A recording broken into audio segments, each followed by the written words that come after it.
There are a lot of scenes that you may not know about which were left out of the Dune movie, so let's get stuck right into this Dune deleted scenes deep dive. We have the scene between Gurney and Paul in the training room. They fight as normal. Guess I'm not in the mood today.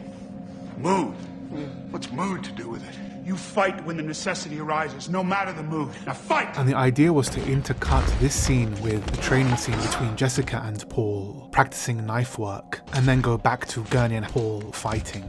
During the day, in the pavilion of the Caladan castle, while it rains, Jessica and Paul move across the pavilion synchronized, performing a kind of kata, a stylized martial arts drill. It is slow and graceful like Tai Chi. Then it shows Paul using the same movement in the training room scene between Gurney and Paul, using the techniques he's learned from his mother. Gurney Halleck says, "That's not Duncan Idaho. Who taught you that?" And of course that's Lady Jessica. Then Gurney Halleck shouts, "Come on!" Then it cuts back to Jessica and Paul sitting cross-legged, face to face, knees almost touching. They're sparring with their hands, flashing through the space between them. Graceful, serene, but also lethal. And this is an example of the weirding way, or prana bindu, the Bene Gesserit fighting technique. It then cuts back to the training room scene where Paul uses this circular motion to deflect Gurney's blade, which ultimately causes him to best Gurney. They train beside the fireplace, the same fireplace they walked past, as Jessica leads Paul to the Reverend Mother, but now the fireplace is extinguished, symbolizing that Paul succeeded in the Gom Jabbar test. In the scene between Paul and Gurney fighting, when he tells Paul, "You never met Harkonnens before, I have," he continues by telling him, "They're not human. In the slave pits of Gadi Prime, Rabban Harkonnen himself killed my family, and he gave me this scar to remember him by." So it explains why he got the scar, and as he touches the Inkvine scar, he says, "And I will never forget."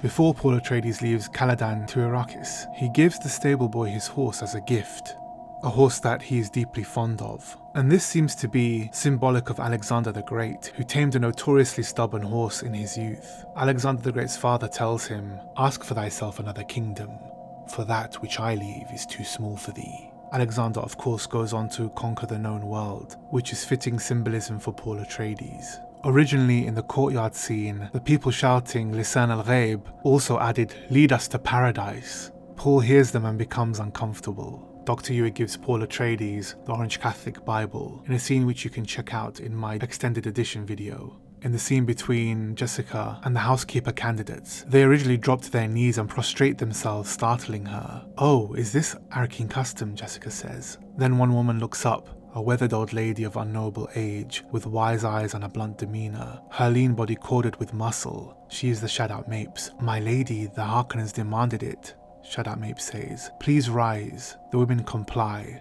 Jessica walks down the row, studying each in turn. When she gets to the Shaddam Mapes, she lingers, observing her with hyper-awareness, her eyes, lips, hands, and so the scene continues. Later on, after the Shaddam Mapes cries out and says it's a maker of the deep desert, referring to the Chris knife, she calls her Sayyadina, but in the final cut this doesn't come up until Stilgar says it, before the fight scene between Paul and Jamis. The Shaddam Ape says, "A maker of the deep desert, Sayyadina."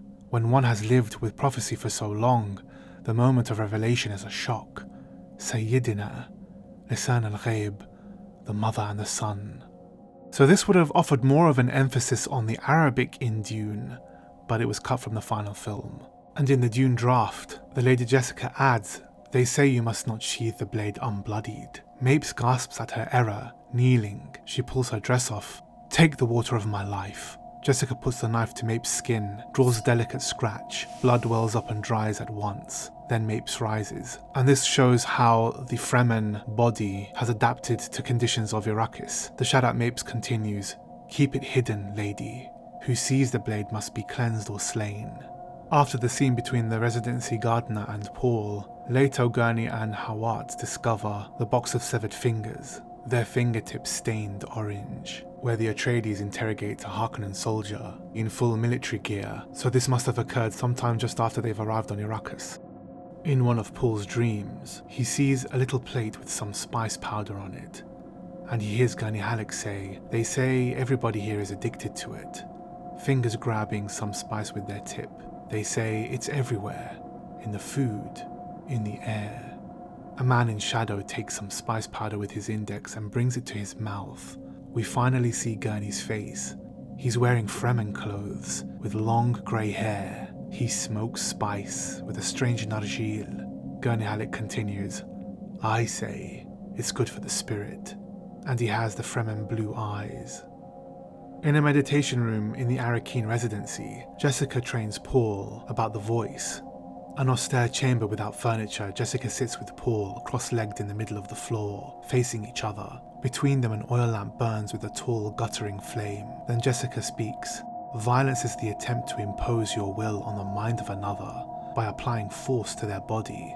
But there's a way to impose your will without violence. The voice, Paul says. You must study every sign I've taught you, the eye, the breath, the mask, posture, gesture, speech. Map your target's mind, the weakness of their psyche. When you have registered them completely, you can tune your voice to deliver a command that cannot be refused. A psychic imperative. Drink the flame. Paul's eyes widen. Helplessly he reaches out, picks up the oil lamp and lifts it towards his lips, trembling. Stop! You may put it down, Jessica says. He's shocked at the totality of her control. He sets it down. Is there no defense against this? Paul says. Some minds are more resilient.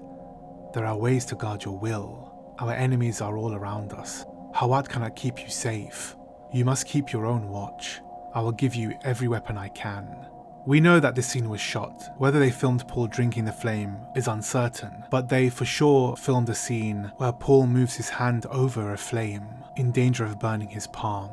The scene between Jessica and Dr. Yui occurs where he cries about Wana and confides in her, as Paul, Leto, Gurney and Dr. Kynes leave to the spice harvester. When Paul gets hit by the spice and has spice visions, he sees many things. He's supposed to see a fetus in the womb, blood beating. This will be Alia, his sister, and this is the moment that he knows that Jessica is pregnant. He sees the Baron Vladimir Harkonnen standing in the wind before Paul, roaring in rage and clutching his neck. Before him stands a little girl in Fremen dress, defiant, strong, her face full of a cold and terrible wrath. The little girl says, "I'm sorry, grandfather." We see a vision of four-robed Bene Gesserit walking into the desert, which is either a vision from the past or a vision from the future. And a scene of the Baron Vladimir Harkonnen in Paul's spice vision was shot. Then Paul's spice vision is interrupted by Gurney, and they make way to safety. Before the party scene/banquet scene, Jessica suggests that they cancel, because Leto hasn't slept in 6 days, something that Dr. Yui is well aware of. But Leto says, no, we've been here 2 weeks and made no public appearances. We can't look weak. Hospitality is a show of strength. Jessica kisses his forehead and says, all right. Throw your soiree. Let me mingle with the guests. I'll tell you who your enemies are. If you want to see more of the deleted scenes in detail, check out my Dune Extended Edition video, and look out for the Dune Deleted Scenes Deep Dive Part 3.